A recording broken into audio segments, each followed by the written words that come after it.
চাকরি পাওয়ার জন্য বেসিক্যালি যে রুলসগুলো তোমরা ফলো করবে সেগুলো একবার খুব সুন্দর করে শুনে নাও। চাকরি পেতে গেলে প্রথমত তোমাকে সবাই যা বলে বলুক, তোমাকে মাইন্ড সেট আপ করতে হবে যে আমি সরকারি চাকরি পেতে চাই, তার জন্য এন্ডলেস প্রিপারেশান আমাকে করতে হবে। এন্ডলেস প্রিপারেশান মানে কোনো নির্দিষ্ট পরীক্ষাকে টার্গেট করা বা কোনো একটা সিলেবাসকে টার্গেট করে পড়লে কিন্তু আমরা হেরে যেতে পারি। তার জন্য আমাদেরকে এমনভাবে টার্গেট করতে হবে যে subject wise GK, GI, math, current affairs, English বা আরও যে সব সাবজেক্টগুলো তোমাদের, সায়েন্স, যে সব সাবজেক্টগুলো লাগবে সেই সাবজেক্টগুলোতে আরও উন্নত থেকে উন্নততর হতে হবে। এর জন্য সাবজেক্টের কোর থেকে পড়তে হবে। ভালো করে শোনো, কোর থেকে, মুখে হাত দিস না।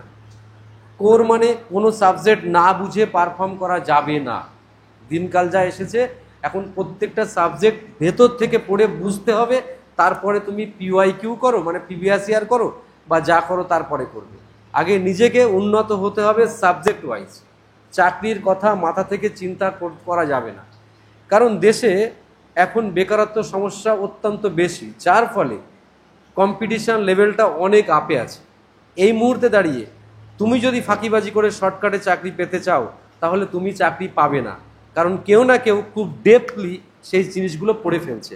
তো আমাদের প্রত্যেকের কাজ, এই যে ব্যাচে এতজন স্টুডেন্ট রয়েছে, আরও অনেকে আসতে পারেনি আজকে, তো তোমাদের একটাই কাজ, তোমরা ব্যাচের মধ্যে নিজেদের কম্পিটিশান তৈরি করো। কি তৈরি করবে? কম্পিটিশান। সারা দেশ নিয়ে তোমাকে কম্পিটিশান করতে হবে না, শুধু তপবন স্টাডি সেন্টারের মধ্যেই কম্পিটিশান তৈরি করো।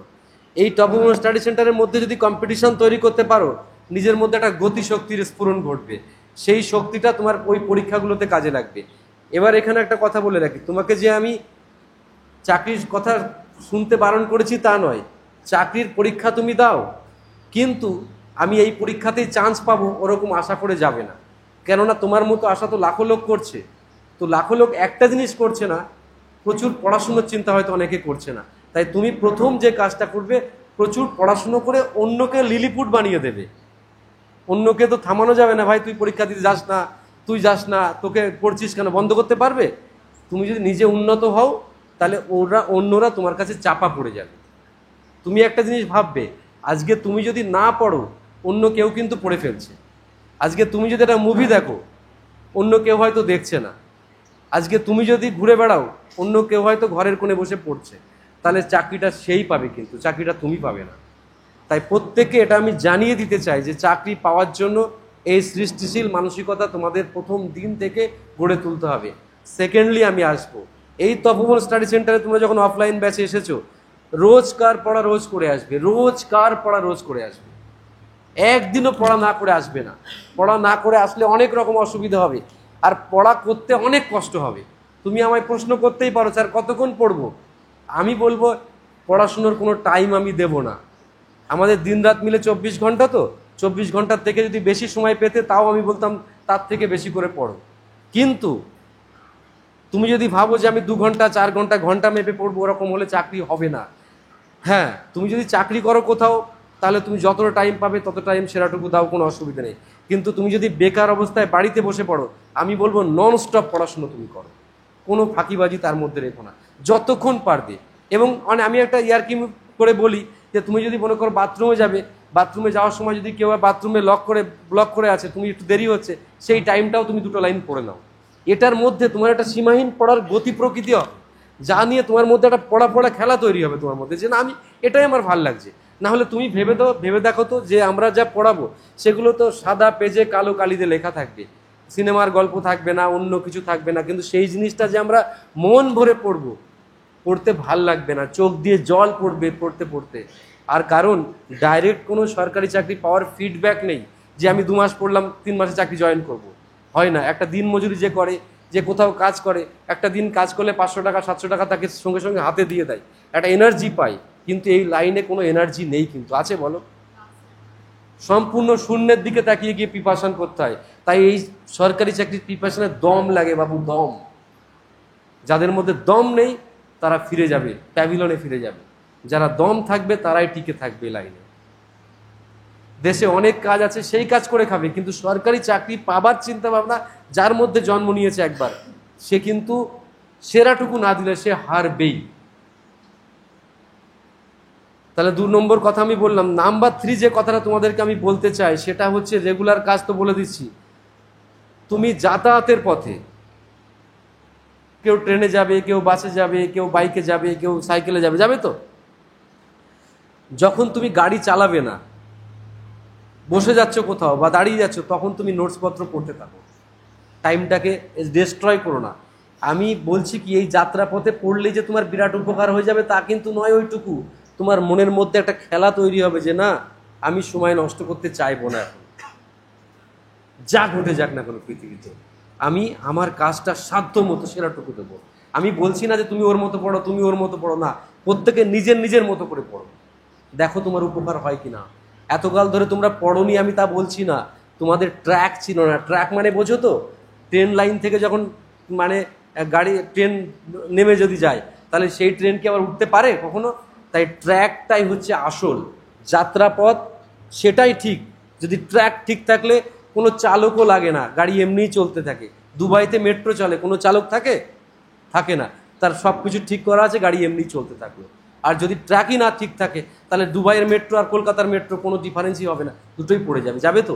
তাই এতকাল ধরে তোমাদের ট্র্যাকটা ঠিক ছিল না, হয়তো ট্র্যাকটা পেয়ে যাবে। কি পড়তে হবে সেটা এখান থেকে পাবে, কতটুকু পড়তে হবে সেটা এখান থেকে, নোটসপত্র, মেটেরিয়াল, লেখানো, পড়ানো, টোটালটা পাবে। বাইরের কোনো জগতের কিচ্ছু দরকার নেই। থার্ড কথায় চলে আসি, এখানে যে এক্সামগুলো নেব আমরা, যে এক্সামগুলো নেব, এক্সামগুলো 2 রকমের এক্সাম নেব এখানে। একটা হচ্ছে সারপ্রাইজ টেস্ট নেব, আমি সব বলে দিচ্ছি। একটা সারপ্রাইজ টেস্ট, আর একটা নেব হচ্ছে সিলেবাস ওরিয়েন্টেড এক্সাম। 15 দিন হয়ে গেল একটা এক্সাম দিলাম, 1 মাস হয়ে গেল একটা এক্সাম, 2 মাস হয়ে গেল একটা এক্সাম, ঠিক 3 মাস হয়ে গেল এক্সাম, আবার 3 মাস মিলে একটা এক্সাম নেব, দ্যাট ইজ সিলেবাস এক্সাম। এবার আমি আসবো সিলেবাসের এক্সাম ছাড়া, বললাম সারপ্রাইজ এক্সাম। হঠাৎ করে পড়তে পড়তে দেখা গেল একদিন ম্যাথ রিজনিংয়ের এক্সাম নিলাম, একদিন জিকের এক্সাম নিয়ে নিলাম, একদিন জিকে ম্যাথ সব যা আছে সবার এক্সাম নিয়ে নিলাম। নিয়ে তুমি কোথায় দাঁড়িয়ে আছো, ফাইন্ড দ্য লোকেশন, তোমার পজিশনটা আমরা দেখতে চাই। তুমি কোথায় দাঁড়িয়ে আছো এখন? তুমি এতকাল তো হম্বিতম্বি করেছো, অনেক পড়াশুনো করেছো, এখন তোমার পজিশনটা দেখো। ব্যাচের মধ্যে থেকে যে মানসিকতা তোমার মধ্যে তৈরি হবে সেটাকে জিয়ে রাখতে হবে। আর বাড়িতে একটু সময় নষ্ট করা যাবে না। তারপরের ঘটনা হচ্ছে, বন্ধু বান্ধব লাইফ টাইম ত্যাগ করে দাও। এই পেন্সিলটা আরাম করতে নেই, অন্যের মানসিকতা নষ্ট হয়ে যায়। তো সেটা কি হচ্ছে, তুমি নিজের আত্মীয় স্বজনকেও ভুলে যেতে হবে এর মধ্যে। কেন ভুলে যেতে হবে আত্মীয় স্বজনকে? কারণ আত্মীয় স্বজন তোমাকে পিছিয়ে দেওয়ার জন্য তৈরি রয়েছে। কেন বলো তো বাবু পিছিয়ে দেওয়া তৈরি রয়েছে? কারণ তোমার যদি ফোন থাকে, এই জগতে তোমাকে যারা ফোন করে, খেয়াল করে দেখবে তো, তারা কিন্তু তাদের দরকারে ফোন করে।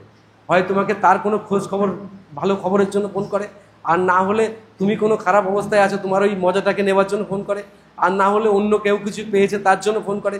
আজ পর্যন্ত কেউ তোমাকে ফোন তোমার ভালোর জন্য করে না। খেয়াল করে দেখো তুমি, ভাই তুই কাজ পাচ্ছিস না, চল তোকে এই কাজটা দিচ্ছে। এই কারণে খুব কম মানুষ ফোন করে। আর তাই মানুষের ফোন একটু কম রিসিভ করা শিখবে। তার গল্প শুনে তোমার লাভ নেই, আর তোমার গল্প তাকে বলেও লাভ নেই। সুতরাং সারা পৃথিবী থেকে ডিটাচ হওয়ার চিন্তা করো। যদি এটা করতে পারো, তুমি সাকসেসফুল লাইফ লিড করতে পারবে। আর তোমার সব মায়ামোহ যদি আটকে থাকে, তাহলে তুমি ডিস্ট্রয় হয়ে যাবে, আস্তে আস্তে তুমি ধ্বংসের পথে চলে যাবে। বোঝা গেল তো? আত্মীয় স্বজনকে চাই না আমার আত্মীয় স্বজন, আমার দরকারটা কি?